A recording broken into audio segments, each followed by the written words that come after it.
Welcome, Watchers of Illusion, to my Castle of Confusion. Sorry about this. It's 2 days late. Well, long story short, broke my finger in 2 places the other night. So, it was difficult to pick up a controller. You know, that kind of business.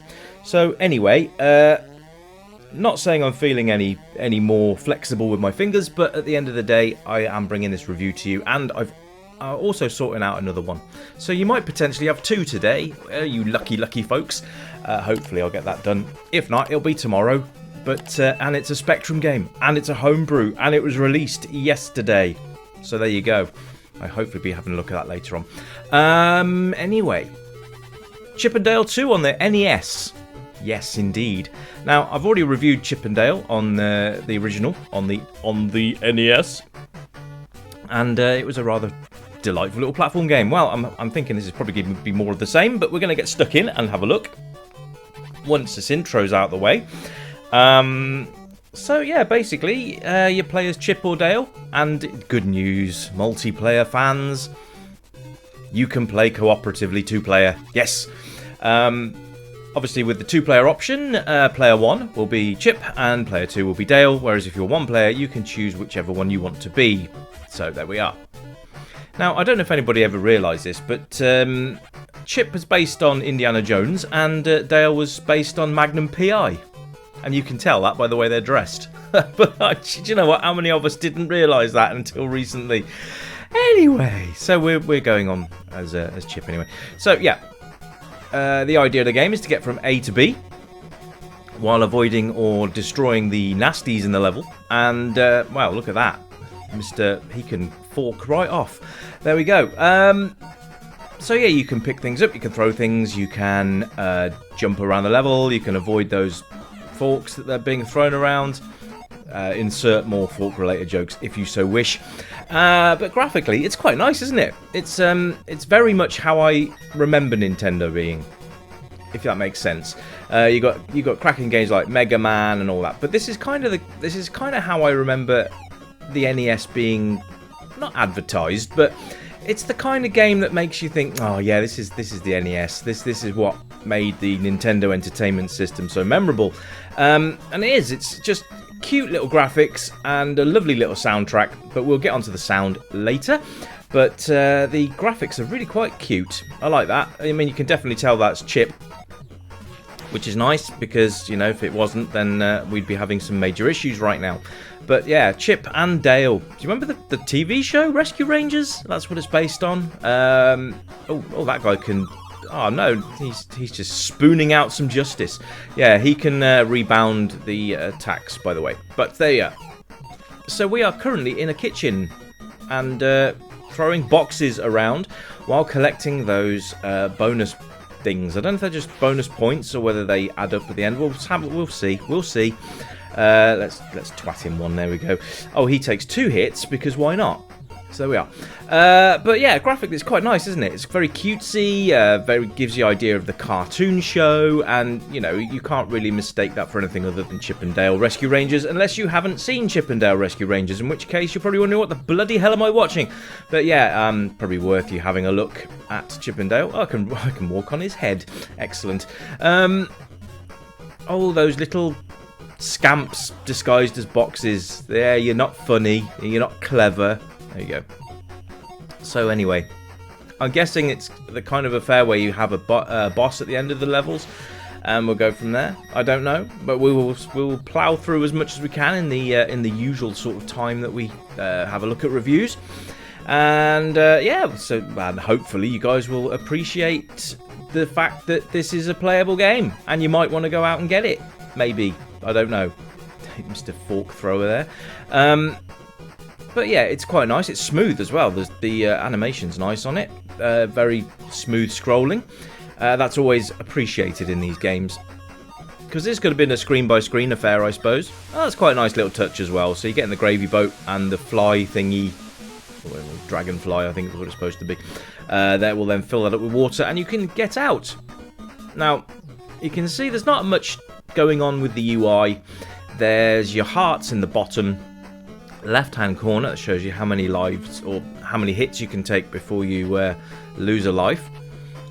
So now we're on this psychotic bunny sitting on something. I don't know. But anyway, there is a plot of sorts. Fat Cat is basically running rampant and doing lots of naughty stuff. And it's your job to go and foil his plans because he's evil and all that. Because someone with the name Fat Cat, why not? Right, so, looks like all we've got to do here is, nothing apparently. So avoid his water jets, and do nothing. I suppose we can pick these boxes up, but that's really weird. Okay, so we can chuck the boxes at him, and oh no! Actually, we can just do nothing. We can just wait and let the boxes just hit him, and do nothing, just to avoid those water spouts. That's basically all I've got to do. I suppose that's one way of. There you go. He's gone, and I've done nothing. I've hit him once with a box. The rest of the boxes just fell on him. I mean, I don't know if that's just really bad AI or whether that's by design. But I suppose it gives you an extra way of defeating a boss at the end of the day. So, oh well, never mind. So, bonus game. What have I got to do here? Have I got to try and hit these things? I missed. Great. Oh, so you get one chance. Brilliant. So, you get these little cutscenes as well, which is quite nice. Progresses the story a bit.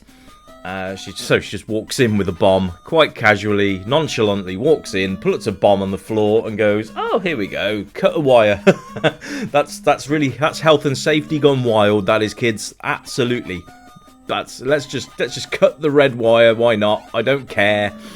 Right, so there's a massive. Oh, right. So she says boom, and there was a big flash of light. So what did she do? Did she explode? I don't know. Anyway. So the levels are quite nicely designed, I suppose. It's your standard platform fare. So let's move on to control system. Very nice indeed. It's very, very simple. You've got left and right, up and down, which up doesn't really do anything. But once you're on a platform and you push down and jump, then you will drop down from a platform, that's a nice touch. Otherwise, you kind of feel like you're restricted to having to go one path, and you don't have to do that at all. Enemies on this are quite nicely designed as well, so that's always nice.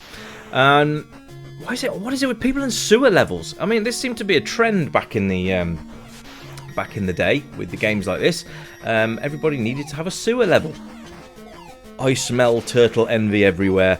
Anyway, yeah. So controls are very nice. You can jump, and also you can pick up boxes and launch them across the screen. Now, the other thing is, in two-player options, you have the opportunity to pick up your secondary player and throw him across the screen. That sounds like a laugh, doesn't it? How many of us have wanted to pick up your best mate and chuck him across the room? Well, you can in this game, and it won't be you won't have any legal repercussions. So there you go. Yeah, so sounds nice as well. You've got all the regular sort of Nintendo sounds that you've come to know and love. And you've also got a rather splendid little soundtrack as well, which is always a good thing. And it doesn't seem to get overly aggravating either. There is a little bit of a mix-up with the tunes as well, which is great. And by that I mean that there's more than one soundtrack to listen to. I don't mean they've mixed it up and got it wrong. So yeah, it's a very nice little game. Now, I've not played this two-player, but I imagine that the fun element doubles, because it's kind of one of those games where I think that it would benefit heavily from a two-player option, but it's nice the fact that you can play one player and get through the game, but then if you've got a friend round, you don't have to say, "Oh, I've just got this brand new game, you need to sit and watch me play."